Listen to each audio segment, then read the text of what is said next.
अस्सलामुअलैकुम स्टूडेंट, उम्मीद है कि आप लोग खैरियत से होंगे। बेटा, इस वीडियो के अंदर अभी तक आप लोगों ने देखा होगा मैंने क्या किया था। अपनी 4.1 से लेके 4.4 तक आपको सब कुछ करवा दिया, ठीक है। ये बात सारी के क्वेश्चन करवा दिए डेरिवेटिव से, लेकिन आपको याद होगा कि मैंने 4.1 के अंदर क्वेश्चन नंबर 1 नहीं करवाया था, ठीक है। जो ये क्वेश्चन नंबर 1 नहीं कराया था, मैंने डायरेक्ट आपको क्वेश्चन नंबर 2 से स्टार्ट कराया था। बेटा, बात ऐसी है कि 4.1 का जो क्वेश्चन नंबर 1 है ये थोड़ा बिल्कुल अलग हटके क्वेश्चन है। इसको डेरिवेटिव भी लेना कि नहीं लेना है, लेकिन इसके अंदर जो चीज है वो ये है कि फर्स्ट प्रिंसिपल मेथड, यानी कि इसके अंदर ये एक फार्मूला है जो यूज होता है फर्स्ट प्रिंसिपल का, ठीक है बेटा। ये फार्मूला है जो आपको याद भी करना है। अभी फर्स्ट प्रिंसिपल मेथड से लेना है, इसकी अपनी इंपॉर्टेंट है। ऐसा कोई साल नहीं गुजरा कि आपके पास आपका जो पेपर है सेकेंड ईयर का, उसके अंदर ये क्वेश्चन यहाँ से क्वेश्चन ना आया हो, ठीक है बेटा। तो लिहाजा इसकी इंपॉर्टेंस भी थी, लेकिन कहने की बात है अगर इसको मैं डायरेक्ट डेरिवेटिव लेना सिखा देता तो आप लोगों के लिए थोड़ी मुश्किल लगती। तो इसकी वजह से मैंने ये किया, पहले सारे डेरिवेटिव पढ़ा दिए हैं, उसके बाद आप इसके ऊपर आया हूँ। क्यों? क्योंकि आपको एक हिंट देनी है। इससे ये होगा कि आप अगर आपने पहले जो डेरिवेटिव सारे पढ़ लिए, अगर आपको पढ़े होंगे तो आप इसको डायरेक्ट निकाल सकते हैं। जिससे अभी मैं आपको सब कुछ सारा समझाऊंगा, क्लियर समझाऊंगा किस तरीके से क्या डेरिवेटिव निकालना है और किस तरीके से फर्स्ट प्रिंसिपल मेथड यूज करना है, ठीक है बेटा। बेटा, यहाँ पे मैंने सबसे पहले डेरिवेटिव फर्स्ट प्रिंसिपल मेथड लिख लिया है। बेटा, बेसिकली जो बात है, हमने जो अभी तक डेरिवेटिव पढ़े वो डायरेक्ट डेरिवेटिव था, यानी कि फॉर्मूला था पावर नीचे गिरे उसमें से एक कम कर दिया तो हमारे पास आंसर आ जाता था। जरा देखिएगा, ये मैंने क्वेश्चन दिया, मैंने बोला आप इसका डेरिवेटिव लें, ये डायरेक्ट डेरिवेटिव है, ठीक है। तो आप क्या करते थे, डी ओवर डी एक्स यहाँ पे लिया, ठीक है, और डी ओवर डी एक्स यहाँ पे आपने ले लिया एक्स स्क्वायर, ठीक है। अब आपको यहाँ पे पता पावर का रूल लगेगा, 2 नीचे आ जाएगा और 2 में से एक गया, आपके पास पावर क्या आ जाएगी, एक्स आ जाएगी, ठीक है। एक लिखो या ना लिखो, और इस तरह एफ डैश, इसके ऊपर एफ डैश आ जाएगा। ये आपके पास आंसर डायरेक्ट आ गया। लेकिन फर्स्ट प्रिंसिपल मेथड में हम इस तरीके से नहीं करते, हम इसमें ये जो फार्मूला दिया था इसको यूज करते हैं, बिल्कुल इसका एक मेथड है। अभी इस वीडियो के अंदर एक एग्जांपल के तौर पे ये मैंने क्वेश्चन लिया है, इंशाल्लाह आने वाली वीडियो में सारे मैं क्वेश्चन आपको कंप्लीट करवा दूंगा, ठीक है बेटा। चलिए पहले सोल्यूशन समझते हैं किस तरीके से। बेटा, आपके पास क्वेश्चन दिया होगा f of x is equal to x square, भाई इसमें लिखा हुआ है derivative with the first principle, ठीक है। तो फर्स्ट प्रिंसिपल का मतलब है कि ये वाला फार्मूला आपको याद होना चाहिए। अब ये फार्मूला क्या है, F of dash A limits X into A F of X minus F of A upon X minus A, ये फार्मूला है। ये भी फार्मूला वही लिखा हुआ है, ये आपको याद होना चाहिए, ठीक है। ये फार्मूला याद होगा तो आप फर्स्ट प्रिंसिपल मेथड के सारे क्वेश्चन सोल्व कर पाएंगे। चले हम इसको फर्स्ट प्रिंसिपल मेथड से सोल्व करते हैं। बेटा, सबसे पहले आपको जो क्वेश्चन दिया जाएगा उसके बाद सोल्यूशन लिखा, सोल्यूशन लिखने के बाद जो क्वेश्चन दिया जाए f of x is equal to x square, इसको आप कह देंगे इक्वेशन नंबर 1, ठीक है। फिर दूसरी चीज आ जाए, अब x की जगह आप पुट करेंगे a, ये आपने खुद से करना है। क्या x की जगह क्या पुट किया, a।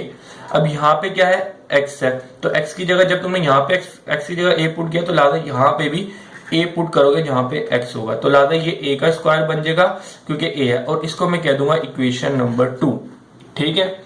अब यहाँ पे लिखेंगे solving using first principle method, ये शॉर्ट फॉर्म लिख दिया मैंने, ठीक है बेटा।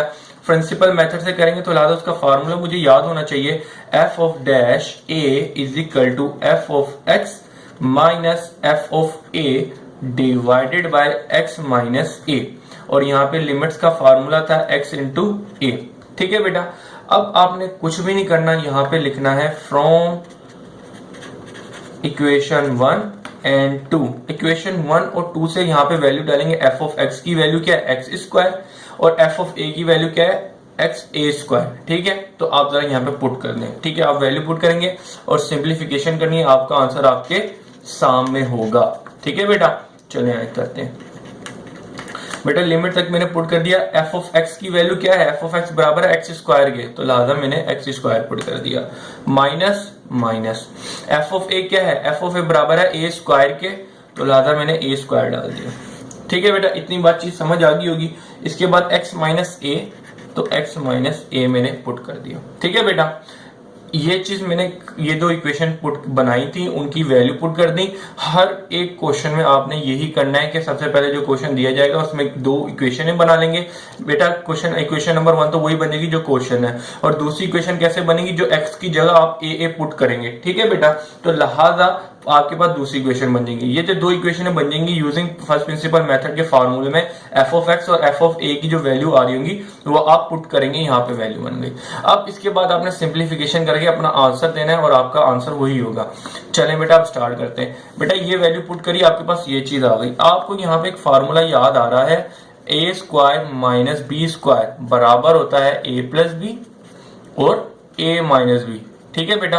तो लिहाजा मैं ऊपर वो फार्मूला यूज करूंगा, limit x goes to a, x plus a और x minus a divided by नीचे जो एक्स माइनस ए है वो ऐसी का ऐसी रह गया, ठीक है बेटा। अब एक चीज देखिएगा, ये मेरे पास और ये मेरे पास कट रहा है, तो मेरे पास यहाँ पे क्या है, limit x goes to a, x plus a, ठीक है बेटा। मेरे पास ये चीज आ गई, इतनी बात समझ आ गई आपको।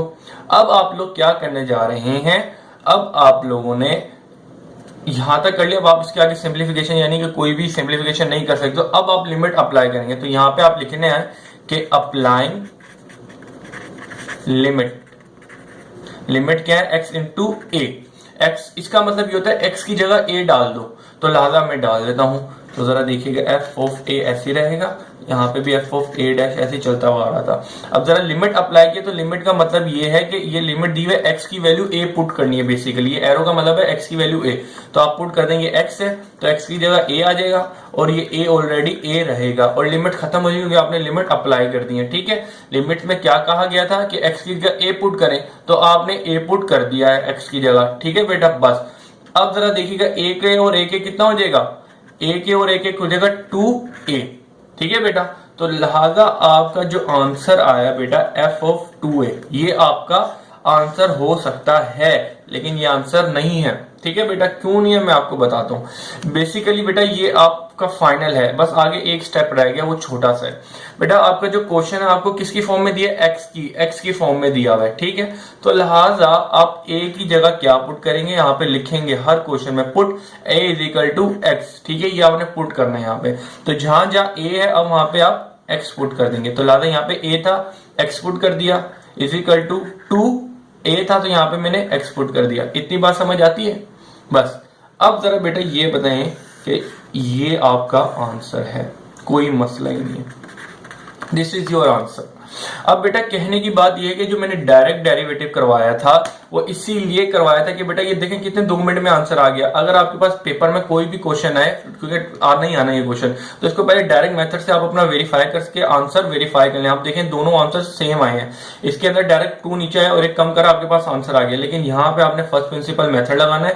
फर्स्ट प्रिंसिपल मेथड के अंदर 2 इक्वेशन बनानी है, एक्स की और ए की, वो वैल्यू पुट करनी है। उसके बाद छोटा सा सिंप्लीफिकेशन होगा, सिंप्लीफिकेशन के बाद कोई लिमिट नहीं लग रही होगी, फिर उसके बाद में आपने लिमिट अप्लाई कर देनी है, ठीक है। मतलब आगे कोई सोल्यूशन नहीं हो रहा तो लिमिट अप्लाई कर देंगे। लिमिट्स क्या होती हैं, एक्स इंटू ए, यानी कि एक्स की वैल्यू ए पुट कर दो, जहां जहां एक्स है उधर ए डाल दो। तो लिहाजा यहाँ पे बस एक्स है तो इसकी जगह मैंने ए डाल दिया, तो ये कितने होगा 2a। अब बेटा ये आपका आंसर हो सकता है, लेकिन आपका जो आंसर क्वेश्चन दिया वो एक्स की फॉर्म में दिया है, तो लिहाजा आप आंसर भी अपना एक्स की फॉर्म में देंगे। तो ए की जगह आप क्या पुट करेंगे, एक्स। तो लिहाजा ये मैंने पुट किया, ये मेरा आंसर आ गया है। उम्मीद है कि बच्चों ये चीज समझ आ गई होगी इंशाल्लाह। आने वाली वीडियो में अब मैं सारी 4.1 का जो क्वेश्चन नंबर के 1 जितने रह गए थे वो क्वेश्चन करवा रहा हूं by first principle method. Allah Hafiz.